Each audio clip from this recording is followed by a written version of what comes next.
এখন যে গাছটা নিয়ে বলবো সেটা হচ্ছে ভিনকা বা নয়নতারা। এটাকে আমরা নয়নতারাও বলি, আবার ইংরেজিতে একে বলি ভিনকা। এই গাছটা এখন শীতের সময় খুব সুন্দর ফুল আসছে। এই গাছ আপনি নার্সারি থেকে নিয়ে আসার পর আপনি সয়েল মিক্সিং করে নেবেন। সয়েল মিক্সিং করে একটু বড় পলি ব্যাগে বা টবে, মাটির টবে বা প্লাস্টিকের টবেও আপনি 6 ইঞ্চি 8 ইঞ্চি টবে বসাতে পারেন।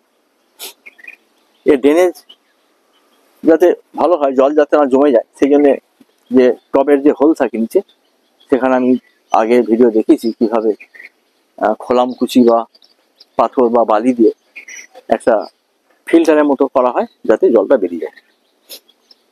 এখানে দেখুন দুটো কালার আছে, 3টে কালার মোটামুটি আছে। একটা সাদা, একটা পিঙ্ক কালার, আর একটা ডিপ পিঙ্ক। আবার লালও হয়, লাইট হয়, ইয়েলো হয়। তো এই সবগুলো কালার আমার কাছে নেই, হয়তো পরবর্তীকালে আমার কাছে এসে যাবে। এখন এই ফুল ফোটা শুরু, এই ফুল ফোটা চলতে থাকবে নভেম্বর মাঝামাঝি থেকে শুরু করে ডিসেম্বর, জানুয়ারি, ফেব্রুয়ারি পর্যন্ত চলতে থাকবে। এবং এই গাছ গরমের সময়টাও ফুল দেয়, শুধু বর্ষাকালটা একটু গাছটা নষ্ট হয়ে যায়, খারাপ হয়ে যায়। তো এই গাছের পরিচর্যা যদি ঠিকভাবে করা হয়, জল যদি ঠিকভাবে দেওয়া হয়, তাহলে এই গাছে বহুদিন ফুল দেখা যায়। এই গাছেরও ফাঙ্গাস অত দেখা যায় না, তবে শীতের সময়টা ফাঙ্গাস কম থাকে। তবুও 1 মাস 1.5 মাস পর আমিষকার 1 ml 1 লিটার জলে গুলে বিকেল 3টের পর দিয়ে দিতে পারেন সূর্যাস্তের আগে, তাহলে ফাঙ্গাস একবারই থাকবে না। আর নিম অয়েল অবশ্যই দেবেন।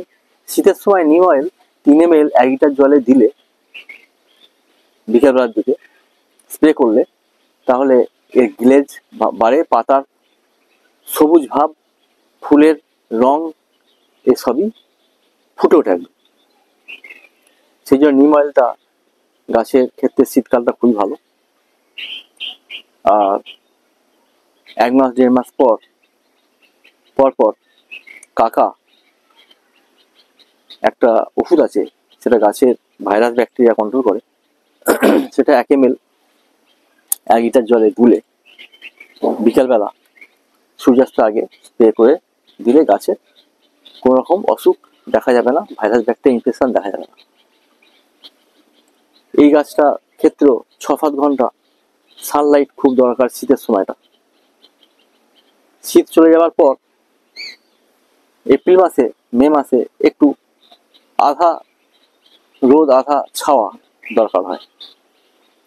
আর এর ফার্টিলাইজারের মধ্যে যদি দেখা যায় শীতকালে এর বিশেষ ফার্টিলাইজার দরকার হবে না, শুধু খোল জল দিন।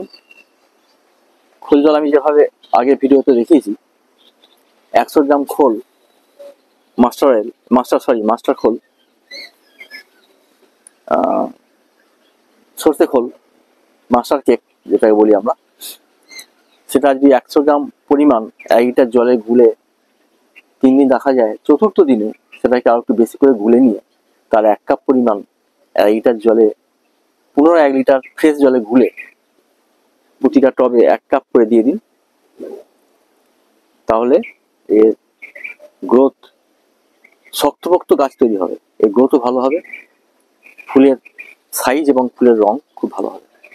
আর যদি খোল জল না দিতে পারেন, তাহলে যদি 6 ইঞ্চি 8 ইঞ্চি টব হয়, 1 চামচ সর্ষে খোল আর 5টা 6টা ডিএপির দানা দিয়ে দিন, দিয়ে একটু জল দিয়ে দিন, তাহলেও এটা ভালো কাজ করবে। তো অনেক সময় খোল জল তৈরি করা হয় না, সেক্ষেত্রে আপনি এটা করতে পারেন, সর্ষে খোল আর ডিএপি দিয়েও আপনি এই গাছের পরিচর্যা করতে পারেন। এই হলো গাছের পরিচর্যা শীতকালীন। আর ওভার ওয়াটারিং করবেন না। যদি জল ভিজে থাকে, টব ভিজে থাকে, তাহলে 1 দিন 2 দিন ছেড়ে দিয়ে জল দেবেন, তাতে গাছের গ্রোথ খুব ভালো হবে। আর 6-7 ঘন্টা যেন রোদ পায় শীতের সময়টা, তাহলে গাছে প্রচুর ফুল আসবে। এই হলো আজকে ঢিনকা বা নয়নতারা গাছের পরিচর্যা, পেস্ট কন্ট্রোল এবং সার, ওষুধ সম্বন্ধে আমার যে নলেজ ছিল, সেই নলেজটা আপনাদের সাথে শেয়ার করলাম। ভবিষ্যতে এই গাছ যেমন যেমন বাড়বে, তেমন তেমন আমি আমার নলেজ শেয়ার করতে থাকবো। যদি ভিডিওটা ভালো লাগে, লাইক করবেন, শেয়ার করবেন, সাবস্ক্রাইব অবশ্যই করবেন, যাতে পরবর্তীকালে এই ধরনের নলেজেবল, ইনফরমেবল ভিডিও তৈরি করতে পারি। ভালো থাকবেন, সুস্বাস্থ্য থাকবেন। Thank you.